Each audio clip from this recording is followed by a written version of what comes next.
President of the Republic, Ilir Meta, has spoken without any reservations about justice reform, stating that if it had been successful, the country would never have been without a constitutional court. The head of the OSCE has appealed for peaceful protests without the use of Molotov bombs or violence against the people, while bringing attention to the success of the youth reaction to the import of waste.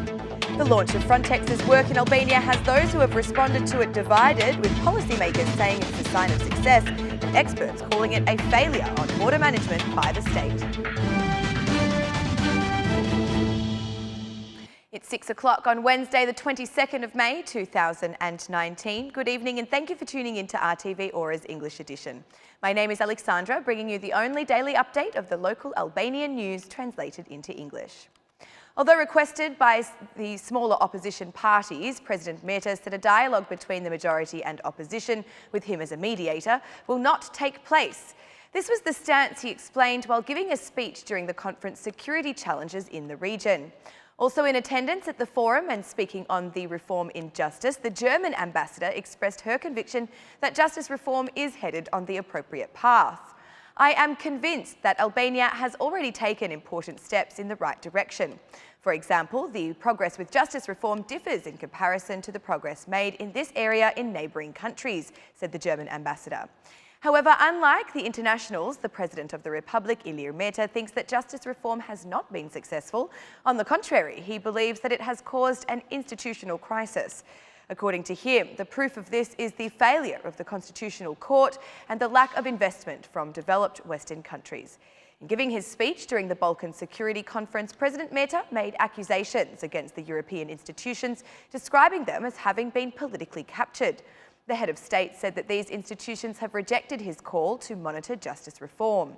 This was the first time the president has talked publicly regarding justice reform. We have a serious crisis in Albania which we can't avoid. We are talking about success in justice reform. I've avoided public statements, although I have spoken openly with the internationals. I can tell you that if justice reform was really successful, then Albania would not have been without a constitutional court, even for a minute, said the president.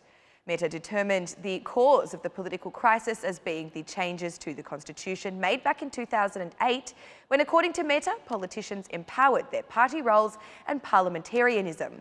At the end of his speech, Meta pointed out that once more that the constitution of the country cannot be violated, even by the president, let alone by diplomats or foreign commissioners.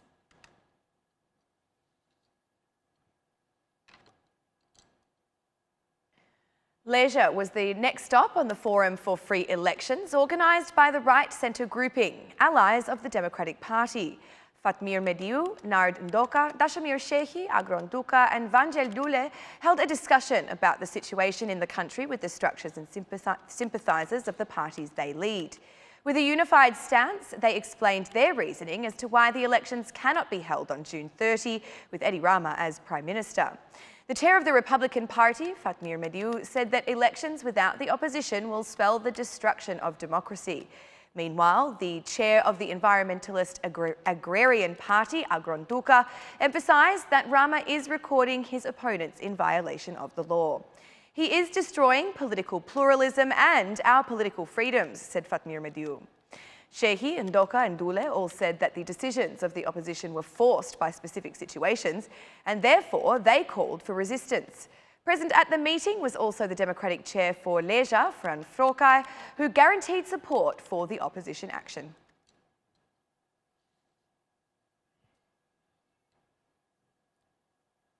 As the 6th national opposition protest fast approaches, the OSCE ambassador, Bernd Borchardt, has once again brought attention to the Molotov bombs that were used by citizens in recent rallies. Peaceful protests must prevail over violent reactions, said the head of the OSCE's presence during an activity on the role of youth in democracy. In Albania, we have seen the impact of young people's commitment and ideals. Young people are naturally the engine for idealism and progress in society. Young people are more energetic and less cynical. They have bigger dreams and less patience.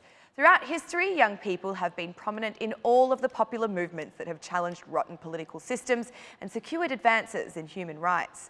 Young Albanians drove the campaign against the import of waste. Young people applied their energy to their creativity to protest against hydro projects in the country's beautiful protected regions. And at the end of last year, young people attracted widespread respect for their sustained and truly national campaign about educational standards and conditions. This was idealism combined with determination, radicalism combined with respectability.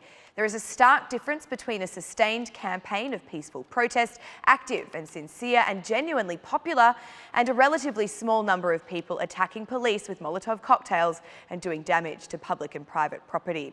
Engaged young people are one powerful element of a civil society that should have a unique and vital role in monitoring and improving the health of democracy in Albania. The government needs a real opposition, adds Borchardt, an opposition to criticise and challenge, to push the country to reform. Democracy is better if government is constantly scrutinised and challenged by a full team of legitimate players. Civil society organisations and activists, a truly free and dynamic media, independent institutions, parliamentary committees. We continue to say that to those inside and outside Parliament, and we reinforce it with our practical work here, that the government needs a more serious and more effective democratic opposition. The government needs to be challenged and criticised. It needs to be pushed into the reforms that Albanians aspire to, concluded the head of the OSCE presence in Albania, Bernd Borchardt.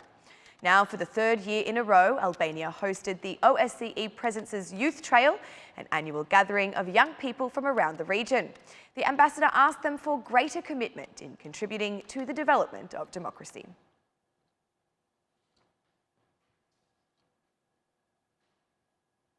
The arrival of the European Border and Coastal Guard agency Frontex in Albania has reactions divided in two opposite directions, with policymakers considering it a sign of success and police experts referring to it as a move that is the result of the failure of the Albanian state.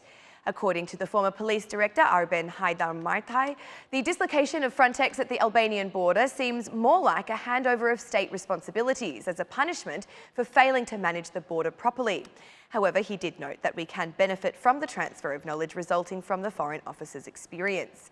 According to police experts, the cooperation with Frontex started in 2009, and the reason why the launch of the patrol has been accelerated is due to the high influx of immigrants and to trafficking across what is referred to as the Green Border, considering the mission similar to that of the collaboration with the Guardia di Finanza. For the first time outside an EU country, the Frontex mission officially began on Wednesday, where the border will be monitored by 50 officers. Officers will be mainly focused on illegal immigrants, but also passenger checks to avoid any illegal activity.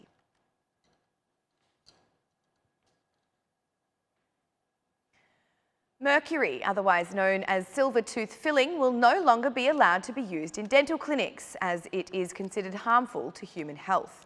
According to ASHR specialist Ervis Jaya, the damage from its use starts with the nervous system. This decision comes as a result of the Minamata Convention on Mercury, which many European countries have agreed to, and which arose following research into mercury-containing substances. The specialist, Jaya, says the goal in Albania is its gradual elimination. For dentists themselves, this decision should have been made much earlier. The bill is drafted by the Ministry of Environment in cooperation with the Ministry of Health and is expected to enter into force in 2021.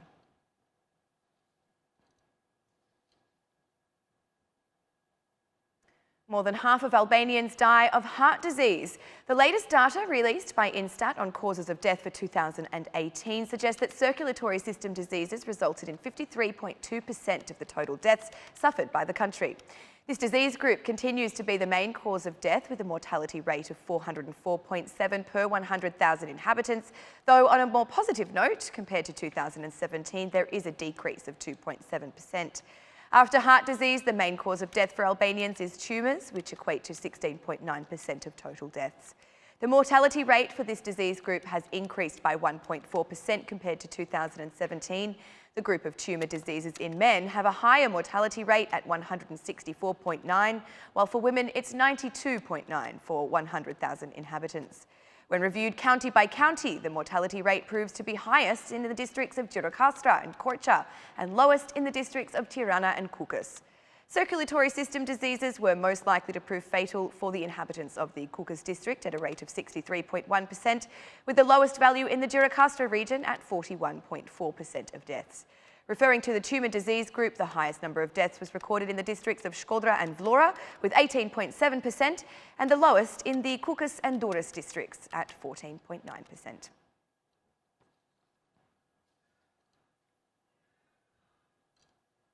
And that's the news across the country today.